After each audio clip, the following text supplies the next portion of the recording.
বন্ধুরা, আবার একটা ভালো খবর নিয়ে চলে এসেছি বার্সেলোনার পক্ষ থেকে, যে পাবলো গাভি, যে গাভি হচ্ছে যে বার্সেলোনার অ্যাটাকিং মিডফিল্ডার, যে বেস্ট প্লেয়ার এখন পর্যন্ত ইয়াং জেনারেশন। তাকে হচ্ছে বার্সেলোনা হচ্ছে সাইন করে, মানে নিউ কন্ট্রাক্টের মাধ্যমে হচ্ছে সাইন করে নিয়েছে 2030 পর্যন্ত। এবং গাভির সাথে হচ্ছে পেড্রিও, দুজনকে একসাথে 2030 পর্যন্ত সাইন করিয়ে নিয়েছে। খুব ভালো হয়েছে, খুব একটা বার্সেলোনার জন্য ভালো খবর। এবং গাভি হচ্ছে খুব ভালো খেলে, এবং গাভির মনও খুব ভালো, কারণ আগে লা লিগা না, হচ্ছে চ্যাম্পিয়ন লিগে অ্যাস্টন ভিলার বিরুদ্ধে যে ম্যাচটা হয়েছিল, সেখানে গাবি বলেছিল যে পাবলো একে তোমার হচ্ছে অন্য একজন প্লেয়ারকে খেলতে বলেছিল, যে আমার থেকে ও খেললে আরও ভালো হবে, বা বলেছিল। সেখানে হানসি ফ্লিক জানিয়েছে যে গাবি এই কথাটা বলেছে, এবং গাবির সেই থেকে বোঝা যায় যে গাবির মনটা কতটা বড়। গাভি হচ্ছে খুব ইয়াং, সবে মাত্র 20 বছর বয়স হয়েছে, তো ইয়াংস্টারের মধ্যে ভালো। এবং আগের সিজনে চোট পেয়েছিল, চোট সেরে এই সিজনে এসছে এবং খুব ভালো খেলছে। এবং আগের ম্যাচেও খেলেছে, কিন্তু হালকা চোটের, মাথায় চোটের জন্য সেই ম্যাচটা খেলেনি। তো বার্সেলোনা খুব ইয়াং ইয়াং প্লেয়ারদের সাইন করেছে, এবং লা মাসের প্লেয়ার, স্প্যানিশ প্লেয়ার খুব ভালো খেলছে। এবং বার্সেলোনার জন্য ইয়াংস্টার জাভি ইনিয়েস্তার পরিবর্তন হিসেবে তো গাভি হতে পারে। গাভি পেড্রি ইয়াং জেনারেশন, মানে আমরা যে জেনারেশনে খেলা দেখছি, পেড্রি, গাভি, হামাল এরা খুব ভালো খেলছে এবং দিনের পর দিন আরও এগিয়ে যাচ্ছে। এবং গাভি হচ্ছে তার মধ্যে খুবই একজন খুব ভালো অ্যাটাকিং মিডফিল্ডার, এবং খুব ভালো খেলে, সারা মাঠ ছুটে খেলে।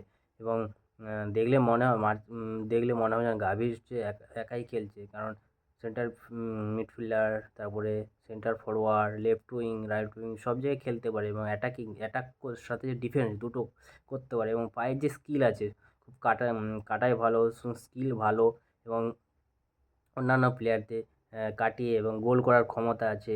তারপরে ফিনিশিং ভালো, মানে বলতে গেলে অসাধারণ। তো তার জন্য জোয়ান লাপোর্তা হচ্ছে গাভিকে 2030 পর্যন্ত সাইন করে নিয়েছে। এটা বার্সেলোনার জন্য খুব ভালো খবর, এবং খুব ভালো, কারণ এইসব প্লেয়ার, লা মাসের প্লেয়ার হচ্ছে খুবই মানে ক্লাব নির্ভর, এবং ক্লাবে যদি কোনো প্রবলেম হয়, বা বার্সেলোনা ক্লাবের যে ফিনান্সিয়াল কন্ডিশন ভালো না, তার জন্য গাভি কিন্তু খুব একটা খুব বেশি স্যালারি নেয় না, কম স্যালারির মধ্যে খেলে, এবং সেখানেই সন্তুষ্ট আছে। এবং খুবই ভালো মানে ফ্র্যাঙ্কভাবে মেশে। এবং পেড্রি, গাভি এরা হচ্ছে খুব বন্ধুত্ব ভালো। তারপরে আমাল, এদের সঙ্গে খুবই বন্ধুত্ব ভালো এবং মিশে খেলে। এবং হান্সি ফ্লিকের সঙ্গে যে বন্ধুত্ব, খুবই ভালো বন্ধুত্ব, মানে গলায় গলায় ভাব বলতে হয় আর কি। এবং যে নতুন সাইন করেছে, খুব ভালো লাগলো যে বার্সেলোনার জন্য। এবং দেখা যাক কী করে নেক্সট কয়েকটা ম্যাচ আছে, সেখানে লা লিগায় কী করতে পারে। খুব ভালো খেলে, তো হান্সি ফ্লিক তাকে ভরসাও করছে যে গাভি খুব ভালো। এবং চোটের পর আস্তে আস্তে কম সময়ে দিয়ে, টাইম দিয়ে দিয়ে হান্সি ফ্লিক জানে যে চোট পেলে প্লেয়াররা কতটা হচ্ছে কমফোর্টেবল ফিল করে না মাঠে। তার জন্য আস্তে আস্তে খেলিয়ে গাভিকে তৈরি করছে, যে নেক্সট ম্যাচগুলো তাতে 100% দিতে পারে তার জন্য। এবং গাভি খুব ভালো খেলছে, এবং খুবই ভালো একজন প্লেয়ার, এবং মানে দেখলে মানে অসাধারণ লাগে ম্যাচ দেখলে। এবং মানে পায়ের স্কিল ভালো, তারপরে অ্যাটাক ভালো, ডিফেন্স ভালো, খুব ভালো। এবং শুধু বার্সেলোনায় খেলে না, হচ্ছে স্পেনের হচ্ছে জাতীয় দলেও চান্স পেয়েছে। খুব ভালো একজন প্লেয়ার।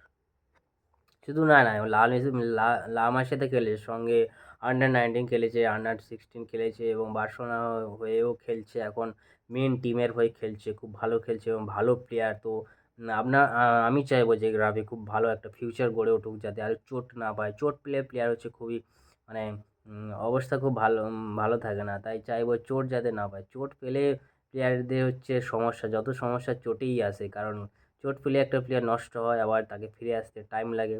উম চোটের মধ্যেও হচ্ছে ভালো খেলে, এবং বার্সেলোনা চাইবে যে এইসব প্লেয়ারকে ছাড়বে না। তার জন্য 2030 পর্যন্ত নিউ কন্ট্রাক্ট করে নিয়েছে, এবং পরবর্তী সময়ে আরও বাড়াবে। যত দিন যাবে আরও বাড়বে, এবং তারা হচ্ছে একটা ক্লাবের হয়ে যাতে খেলে বার্সেলোনা, তাই চাইবে।